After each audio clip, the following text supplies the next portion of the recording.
All right, let's dive right into this explainer. We're going to transform you from an exhausted crammer into a highly efficient learner. Seriously, have you ever spent hours, just hours, staring at a textbook only to completely blank out during the actual exam? It's the worst. Well, today, we're demystifying the cognitive science of memory to fix exactly that. We're going to look at the literal biological changes that happen in your brain when you learn, and more importantly, how you can actually use them to your advantage. So, here's our game plan for this explainer. First, we'll tackle the study trap, then the science of forgetting, neural memory paths, escaping cognitive traps, and finally, we'll build the ultimate study plan. All right, Section 1, the study trap. Basically, studying harder versus studying longer. Now, before we really get into the science of it all, I want you to do something for me. Mentally rate your current study routine on a scale from 1 to 10. And hey, be honest with yourself. Keep that number tucked away in your head until the end of our explainer.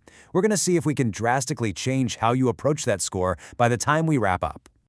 So let's talk about the illusion of competence. Think about Jake. Jake studies for 14 agonizing hours, right? He's basically coloring his textbook with highlighters, rereading the exact same pages until his eyes literally hurt. But he still fails. Why? Because passive reading kind of feels like learning, but it absolutely isn't. Then you have Sarah. Sarah works in short 25-minute bursts of active recall. She does practice problems, explains concepts to her little brother, and totally aces her exams while getting plenty of sleep. Sarah isn't naturally smarter. Actually, she's just using her brain's architecture the way it was meant to be used. Moving on to Section 2, the science of forgetting, and the infamous forgetting curve. Here is a terrifying little fact for you. 70% of the information you learn is lost within the very first day. Yeah, 70%. This is the scary truth about your brain. If you don't actively work to retain it, you might understand a paragraph perfectly in the moment, but it never gets properly consolidated into your long-term storage. It just slips right out. Poof. The crazy thing is, this isn't even a new discovery. Way back in the late 1800s, this German psychologist named Hermann Ebbinghaus introduced a mathematical model for this called the Ebbinghaus forgetting curve. He basically proved that forgetting isn't some flaw in your brain, you know? It's a natural, completely measurable decay. Your retention drops off super fast right after you learn something. But okay, here's the good news. The memory isn't entirely gone. It actually leaves what we call a savings in your brain. You just have to combat that decay with active review. Okay, Section 3, neural memory paths. Let's get into the actual biology of learning. You know, when you memorize something, it isn't just some abstract thought floating out there in the ether. It creates a literal, physical location and a structural chemical change in your brain's neural connections. Your working memory is actively, and I mean actively, negotiating with your long-term memory to fit this brand new schema right into your physical brain. I absolutely love this analogy from memory expert Ron White. He says to think of memory like a grass path, right? If you keep walking down that path over and over, it becomes dirt, and it turns into a very clear path. But if you stop walking on it for, say, a month, weeds grow all over it, and suddenly the path isn't so clear anymore. The memory decays. So to keep those neural connections strong, you have to constantly clear the weeds out. All right, let's look at Section 4, escaping cognitive traps, or how to avoid those mental pitfalls. Now, you might actually be falling victim to the optimism bias without even realizing it. This is our natural tendency to overestimate our ability to make good things happen, while totally underestimating bad outcomes. When it comes to studying, this means you assume you can conquer a massive textbook in a single night. Why? Because you incorrectly believe you're somehow immune to cognitive fatigue and decision fatigue. You kind of assume the rules of the forgetting curve apply to everyone else, but, not to you. And then, oh boy, we have interference. If you try to cram similar topics back to back, like, say, learning Spanish vocabulary in the morning and Italian in the afternoon, you actually cause cognitive interference. The words are just so similar that the neural paths overlap and totally confuse your brain. So proactive interference is when your old habits block new learning. And retroactive interference is when that new Italian vocabulary suddenly makes it way harder to recall the Spanish you learned just a few hours earlier.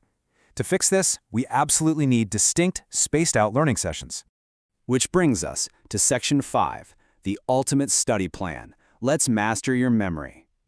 First up, we're going to combine spaced repetition and active recall. Remember that forgetting curve we talked about? Well, we fight it by spacing out our reviews over days and weeks. And please, instead of passive rereading, which really just gives you that false illusion of competence, you absolutely must use active recall. Seriously, close your book. Just close it. Write down what you remember. Test yourself, because even when you fail to retrieve the memory, the simple act of trying forces your brain to strengthen that neurograss path. Next, to avoid completely burning out and to manage your cognitive load, implement the Pomodoro technique. Basically, you study in highly focused, bite-sized 25-minute chunks, followed by a quick 5-minute break. After you do 4 rounds of this, take a longer 15 to 30-minute break. Doing this sustains your concentration, prevents mental fatigue, and, thankfully, stops you from mindlessly highlighting stuff for hours with literally zero retention. Okay, here's one of the absolute most powerful active learning tools out there. Teaching the material to a friend, a family member, or honestly, even your pet, because simplifying complex ideas requires you to truly understand them, right? It instantly reveals the holes in your own knowledge. If you stumble while trying to explain a concept, boom, you know exactly where your neuropath is weak and needs more review. You can also further organize your thoughts and build really strong retrieval cues by creating one-page summaries, diagrams, and color-coded mind maps. Visualizing information literally links related ideas together in a network inside your brain. This makes the memory highly distinct, which, as we discussed a minute ago, significantly reduces all that frustrating cognitive interference. So pulling this whole shebang together into your master schedule, always prioritize your most complex topics first while your working memory is totally fresh.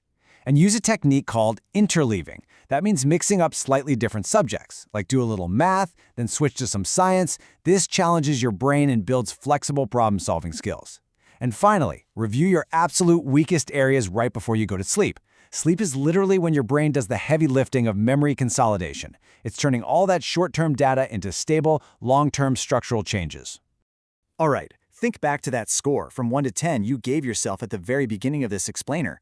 Seeing how the brain actually processes, loses, and retains information, do you still feel good about that score? I'm going to challenge you to apply just one of these tools, like maybe the Pomodoro technique or just closing the book for some active recall, in your very next study session. Because the goal isn't just to study longer, it's to study aligned with your biology.